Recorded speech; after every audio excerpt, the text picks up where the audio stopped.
এক কথায় বলা যেতে পারে প্রশাসনিক বৈঠক থেকে সরাসরি বিএলওদের হুঁশিয়ারি। 1 আগস্টের পর থেকে এ রাজ্যেও এসআইআর এর কাজ শুরু হবে। বিহার থেকে শিক্ষা নিয়ে তৃণমূল সরকার উঠে পড়ে লেগেছে যাতে পরিযায়ী শ্রমিকদের নাম কোনো অবস্থাতেই বাদ না চলে যায়।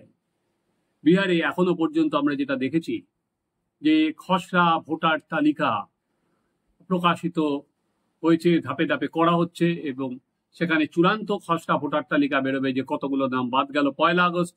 তার আগে এখনো পর্যন্ত 65 লাখের ওপর নাম বাদ গেছে।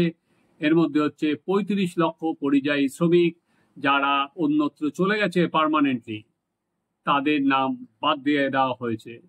সেখানে এদিন মমতা বন্দ্যোপাধ্যায় সরাসরি বিএলওদের উদ্দেশ্যে বললেন যে যেন কোনো অবস্থাতেই ধরুন কারোর বাড়ি যাওয়া গেল, কারোর বাড়ি গিয়ে তাদের যদি খুঁজে না পাওয়া যায় পরিযায়ী শ্রমিকদের, তাদের যেন কোনো অবস্থাতেই নাম বাদ দেওয়া না যায়। আপনার আগে শুনুন মমতা বন্দ্যোপাধ্যায় ঠিক কি কথা বললেন। এই যে পশ্চিমবাংলা থেকে প্রায় 1000 লোককে নিয়ে গেছে ট্রেনিং করবার জন্য দিল্লিতে, আমি জানতামই না। এটা ডিএমদের উচিত ছিল অ্যাটলিস্ট আমাদের ইনফর্ম করা, আমাকে না করুক সিএসকে ইনফর্ম করা। আপনারা বিএলও যেসব লিস্ট করেছেন, বিএলওদের কাছে আমার অনুরোধ থাকবে ভোটার লিস্ট থেকে কারো নাম যেন বাদ না যায় সেটা দেখার। মনে রাখবেন ইলেকশন কমিশন তার নোটিফিকেশন যখন হবে ডেট অফ ইলেকশন, তখন থেকে এটা ইলেকশন কমিশনের আন্ডারে যায়। তার আগে স্টেট গভর্নমেন্ট, আবার ইলেকশনের পরেও স্টেট গভর্নমেন্ট। সুতরাং এটা মনে রাখবেন, আপনারা চাকরি করেন স্টেট গভর্নমেন্টের, কোনো মানুষকে অযথা হ্যারাস করবেন না। যদিও আজকে কেস আছে বলে ডিটেলস আমি বলছি না, দেখবেন যেন মানুষ হ্যারাস না হয়।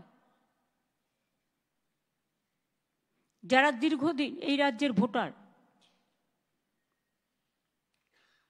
একটা লোক 4 দিন গিয়ে এলো, 4 দিন গেল, তখন হয়তো সেটা কোথাও ঘুরতে গেছে, তাই বলে আপনি তার নামটা বাদ দিয়ে দেবেন? আপনাকে দেখতে হবে তার অরিজিনাল অস্তিত্ব আছে কিনা। আপনারা তো দেখছেন চারিদিকে যারা বাংলা ভাষায় কথা বলছে অত্যাচার হচ্ছে। আসাম সব ডিটেনশন ক্যাম্প, আসাম গভর্নমেন্ট চিঠি পাঠাচ্ছে বাংলার কুচবিহার আলিপুরদুয়ারকে রাজবংশীদের যে তোমাকে ফরেন ট্রিব্যুনালসে ইল্লিগাল ঘোষণা করা হচ্ছে। সাহস হয় কোত্থেকে?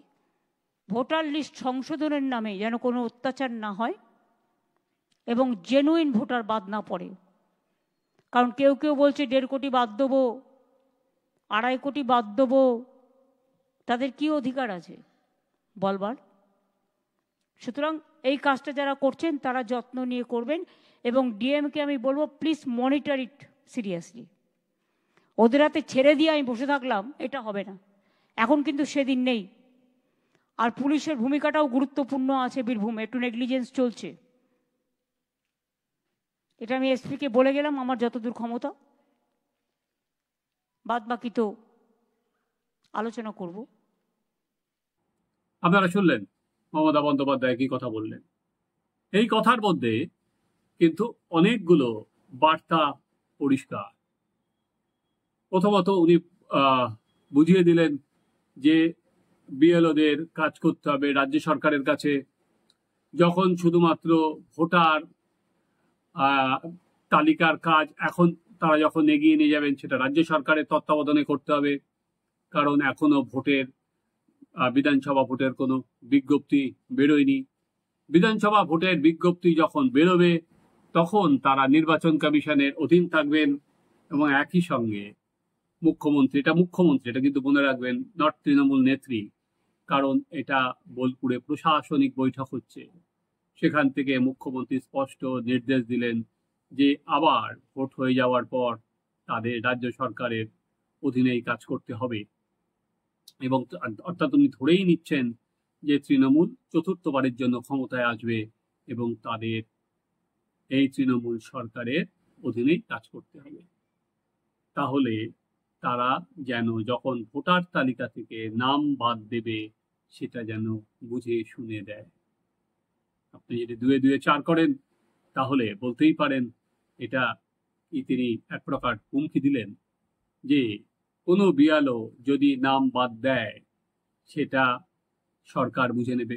কারণ শুধু কিন্তু বিএলওদের উপর নয়, তিনি দায়িত্ব দিয়েছেন ডিএমকেও, আর কি ডিএমকেও অ্যাকাউন্টেবল করেছেন, বলেছেন যে শুধুমাত্র বিএলওদের উপর ছেড়ে রাখলে হবে না, ডিএমকে সম্পূর্ণটা দেখতে হবে। যে ইতিমধ্যেই শুভেন্দু অধিকারী নাম করেননি, শুভেন্দু অধিকারী যে বলেছে যে 1 কোটির ওপর নাম বাদ যাবে অনুপ্রবেশকারী ও রোহিঙ্গার, সেটা নিয়েও তিনি সরব হয়েছেন যাতে কোনো অবস্থাতেই ওই নাম বাদ নেওয়া না হয়। তিনি বললাম যে সতর্ক করে দিয়েছেন। এই প্রশাসনিক সভার তিনি যখন শুরু করেছেন তার কিছুক্ষণের মধ্যেই এই ভোটার তালিকা সংশোধনের নিবিড় যে ভোটার তালিকা সংশোধন সেই প্রসঙ্গ উল্লেখ করেছেন, এবং শেষে তিনি যখন শেষ করেছেন, যখন উঠে যাচ্ছেন, তখনও কিন্তু এইটারই তিনি উল্লেখ করেছেন। তার বার্তা কিন্তু একেবারে পরিষ্কার। এর আগে আমরা 21শে জুলাইয়ের সমাবেশ থেকে দেখেছিলাম, তখন তৃণমূল নেত্রী হিসাবে তিনি সরাসরি বলেছিলেন নির্বাচন কমিশন যদি নাম বাদ যায় তাহলে তিনি সংঘাতের রাস্তায় যাবেন এবং ঘেরাও পর্যন্ত করবেন কমিশনকে, সে কথাটাও উনি সেখানে বলেছিলেন। এবার কিন্তু কোনো রকম দলীয় সভা নয়, আজ যেটা তিনি বোলপুরে বললেন সেটা হচ্ছে তার প্রশাসনিক সভা। প্রশাসনিক সভায় সেখানে মুখ্য সচিব সহ একাধিক সচিব, পুলিশ কর্তারা, তাদের সামনে বলা যেতে পারে তিনি সরাসরি নির্দেশ দিয়ে দিলেন। এবং এই প্রশাসনিক সভায় তার সঙ্গে একই মঞ্চ শেয়ার করেছেন অনুব্রত মণ্ডল। যে অনুব্রত মণ্ডল মাত্র কিছুদিন আগে আমরা শুনেছিলাম একটা ভাইরাল অডিওতে যে এক পুলিশ অফিসারের, বোলপুরেরই আইসির মা মাসি উদ্ধার করে দিয়েছিলেন, যে ভাষায় কথা বলেছিলেন অন্য কেউ হলে তার এতদিনে শ্রীঘরে থাকা উচিত ছিল।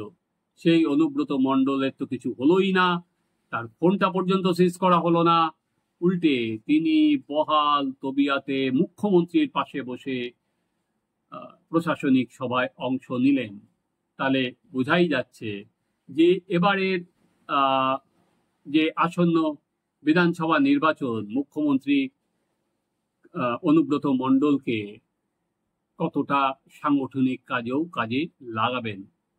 না হলে যদি অনুব্রত মণ্ডলে কোনো রোল না থাকতো, অনুব্রত মণ্ডলের আগামী বিধানসভায় কোনো ভূমিকা না থাকতো, তাহলে তো এতদিন তিনি শ্রীঘরে থাকতেন। ইতিমধ্যেই যেটা হয়েছে, রবিবার দিন মুখ্যমন্ত্রী যখন পৌঁছেছিলেন বোলপুরে, তখন কেষ্টমণ্ডলের সঙ্গে মুখ্যমন্ত্রীর 10 মিনিট আলাদা কথা হয়েছে এবং শোনা যায় সেই সময় মুখ্যমন্ত্রীর যারা গার্ড ছিলেন তারাও ঘরের বাইরে বেরিয়ে গিয়েছিলেন, মুখ্যমন্ত্রী এবং অনুব্রত মণ্ডল ছাড়া ঘরে কেউই ছিলেন না। ফলে বোঝাই গেল কেষ্টমণ্ডলের গুরুত্ব কতটা। এইখানে আমি কেন কেষ্টমণ্ডলের কথা বললাম, কারণ এর আগে আমরা দেখেছি যে এই বীরভূমের মাটিতে দাঁড়িয়েই কেষ্টমণ্ডল পুলিশদের কেমন হুমকি দিয়েছিলেন যে পুলিশরা যদি ঠিক সময় গ্রামে ঢুকতে না পারেন তিনি ঢুকিয়ে দেবেন, সব জ্বালিয়ে দেবেন। কেন এই কথাটা গুরুত্বপূর্ণ, যে এই যে বিএলও এরা দুদিন পর যে কার নাম বাদ যাবে গ্রামে গ্রামে যাবে, সেখানে আজকে মুখ্যমন্ত্রী যে মেসেজ দিয়ে গেলেন একদিকে প্রশাসনিক প্রধান হিসাবে আর এমনি সব জেলা নেতাদের সামনে, তাহলে বোঝাই যাচ্ছে আগামী দিনে বিএলওদের কাজ কতটা কঠিন হতে যাচ্ছে এই বাংলায়। বিহারে এনডিএ শাসন, সেখানে তারা কিন্তু অবাধে কাজ করতে পেরেছিলেন, কাজ করতে তাদের কোনো অসুবিধা হয়নি, কোনো রকম চাপের মধ্যে পড়েননি। তাই এখনো পর্যন্ত 65 লক্ষ নাম তারা বাদ দিতে পেরেছেন। এখন আমরা বিরোধী দল তারা এসআইএন নিয়ে আলোচনা চাইছেন, কিন্তু বিহারে কতগুলো নাম ভুয়ো সেরকম কিন্তু তালিকা তারা পাল্টা এখনো কমিশনে জমা দেয়নি, বা অন্যত্র এই যে 35 লক্ষ লোকের নাম বাদ গেছে, অনেক লোক যে এর মধ্যে বিহারে থাকে এরকমও কোনো পাল্টা তালিকা তারা কিন্তু নির্বাচন কমিশনের কাছে এখনো পর্যন্ত জমা দেয়নি। তাহলে এবার এটা বিহার নয়, এটা পশ্চিমবঙ্গ। রাজ্য সরকারের সহায়তা ছাড়া নির্বাচন কমিশনের পক্ষে অ্যাটল সম্ভব নয় এই নিবিড় সংশোধনের কাজ এগিয়ে নিয়ে যাওয়া। এরপর এই নির্বাচন কমিশন বাইরে থেকে অবজারভার নিয়ে আসবে জানা নেই, কারণ এর বিএলওরা কিভাবে কাজ করতে পায়, আজকের কথা বলার পর তাদের কি কি হুমকির মুখে পড়তে হয়, তার উপর কিন্তু অনেক কিছু নির্ভর করছে আগামী দিনে এই নিবিড় ভোটার তালিকা সংশোধনের কাজ কিভাবে এগোবে, অ্যাটল বিএলওরা চাপমুক্ত মনে কাজ করতে পারবেন কিনা।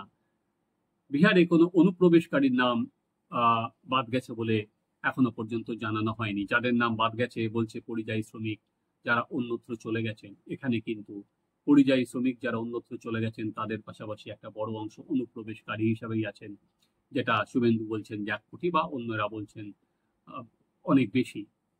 ইতিমধ্যে আমরা যেটা দেখছি যে তৃণমূলের যারা বিধায়ক সীমান্ত অঞ্চলে তারা ডোমিসাইল সার্টিফিকেট দিচ্ছেন এবং তার ভিত্তিতে আজকেই বিরোধী দলনেতা নির্বাচন কমিশনে চিঠি লিখে বলেছেন যে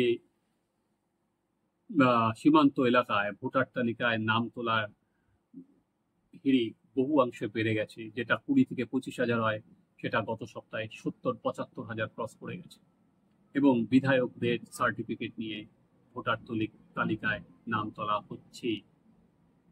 তাহলে যে জিনিসটা উঠে আসে সেটা হচ্ছে যে অবাধ এবং সুষ্ঠু ভোটার তালিকার জন্য এবার নির্বাচন কমিশন কি পদক্ষেপ নেবে। কারণ বিএলওদের আজকে যে ভাষায় মুখ্যমন্ত্রী বললেন তাতে একজন পরিযায়ী শ্রমিকদের নাম তাদের বাদ দিতে গেলেও কিন্তু দুবার তাদের ভাবতে হবে। আপনারা দেখতে থাকুন আমাদের চ্যানেল সাবস্ক্রাইব করুন, আপনাদের মতামত জানান।